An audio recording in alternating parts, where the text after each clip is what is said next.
नमस्ते। आज बात करेंगे मेरठ के उस चौंकाने वाले मर्डर केस की। एक ऐसी कहानी जिसने सच में रिश्तों और भरोसे को सवालों के घेरे में ला खड़ा किया है। ये कहानी सिर्फ एक जुर्म की नहीं है, बल्कि प्यार, पैसा और अंधविश्वास, इन तीनों के एक खतरनाक जाल की है। कभी सोचा है कि एक बंद घर अपने अंदर कौन कौन से राज छिपा सकता है, वो भी 2 हफ्तों तक। बाहर से सब कुछ नॉर्मल, लेकिन अंदर एक ऐसा खौफनाक सच दफन था जिसके बारे में किसी को कानों कान खबर नहीं थी। चलिए पता लगाते हैं कि उस बंद दरवाजे के पीछे आखिर चल क्या रहा था।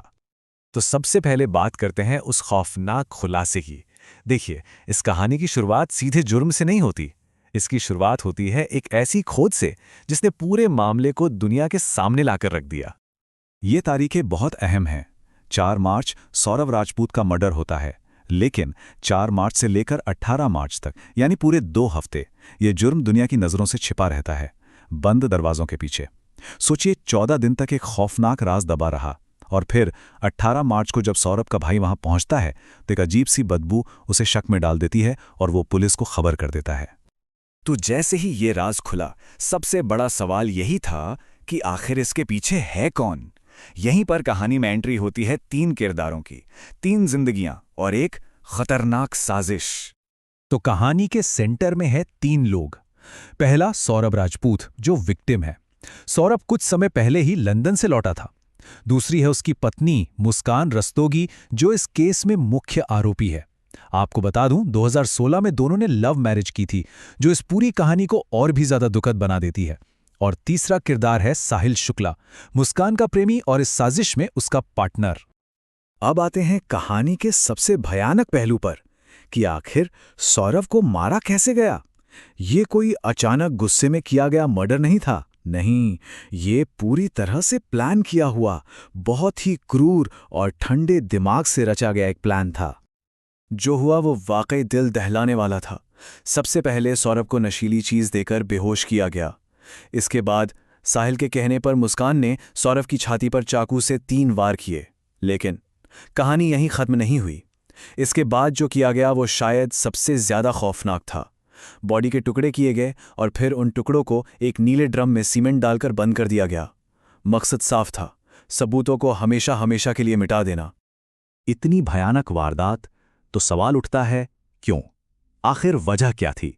देखिए, हर जुर्म के पीछे कोई ना कोई मकसद तो होता ही है, पर इस केस में कोई एक वजह नहीं थी, बल्कि 3 अलग अलग वजहों का एक कह सकते हैं एक खतरनाक कॉकटेल था। जी हां, मकसद कोई एक नहीं था। ये 3 अलग अलग वजहों का एक उलझा हुआ जाल था, जिसमें लालच, नाजायज रिश्ते और अंधविश्वास सब कुछ शामिल था। तो वो 3 वजह क्या थी? चलिए एक एक करके देखते हैं। पहली वजह थी पैसा।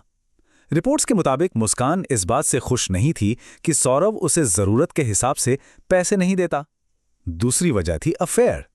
मुस्कान और साहिल के बीच एक रिश्ता था और दोनों ने मिलकर महीनों तक इस मर्डर का प्लान बनाया। और तीसरी वजह, शायद सबसे अजीब, वो थी अंधविश्वास। साहिल का तांत्रिक क्रियाओं और काले जादू में शामिल होना।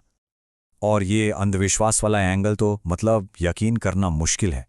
बताया जाता है कि मुस्कान ने साहिल से ये तक कहा था कि मेरी मरी हुई माँ की आत्मा ने मुझे उसे मारने के लिए कहा है। सोचिए, अंधविश्वास का इस्तेमाल एक इतने बड़े जुर्म को जायज़ ठहराने के लिए किया गया। वाकई ये इस केस का सबसे अजीब पहलू था। तो जुर्म हुआ, साजिश का पर्दाफाश भी हो गया, लेकिन कहानी यहां खत्म नहीं होती। अब बात करते हैं इसके अंजाम की और इसका समाज पर क्या असर पड़ा, जो शायद जुर्म से भी ज्यादा गहरा था। तो इसके बाद हुआ क्या? खैर, मुस्कान और साहिल दोनों को गिरफ्तार कर लिया गया है। पुलिस उनके बैंक अकाउंट्स, फोन रिकॉर्ड्स सब कुछ खंगाल रही है ताकि कड़ियां जोड़ी जा सकें।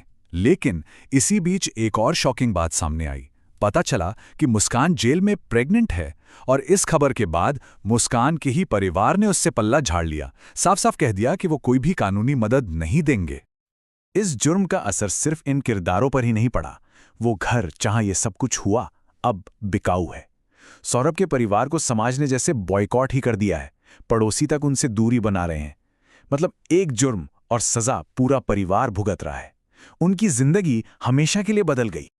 तो आखिर में ये कहानी हमें एक बहुत बड़े सवाल के साथ छोड़ जाती है कि जब भरोसा, जो किसी भी रिश्ते की नींव होता है, जब उसे इतनी बेरहमी से तोड़ा जाता है, तो फिर इंसानियत में बचता क्या है?